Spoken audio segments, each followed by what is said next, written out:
شوفوا لي هالمشروب الخطير. طبعا مش رح ننسى الفالنتاين وعيد الحب، يا رب يجعلها علينا وعليكم كل أيامنا حب وفرح وسعادة وراحة بال. يلا نشوف كيف مشروب الورد الرائع اللي بجنن، طعم ونكهة خيال، الريحة بجد بتعبي كده المكان، ريحة ورد وسعادة وحب. وهابي فالنتاين داي، ويلا نشوف كيف خطواته على السريع.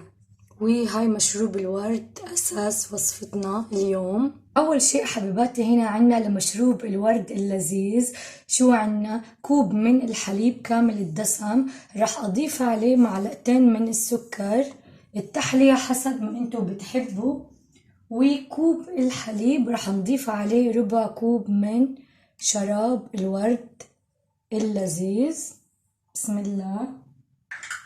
وراح نقلب كل هالمحتويات اللذيذة كتير كويس مع بعض، ونسيب الحليب لغاية لما يغلي كتير كويس، ونسكب وندوق أطيب وأروع شراب ورد بجنن. نسكبه بالكاس. بسم الله. شوفوا لي هالجمال والروعة. يلا نجرب وندوق. بسم الله. شوفوا لونه اللي بجنن. بسم الله.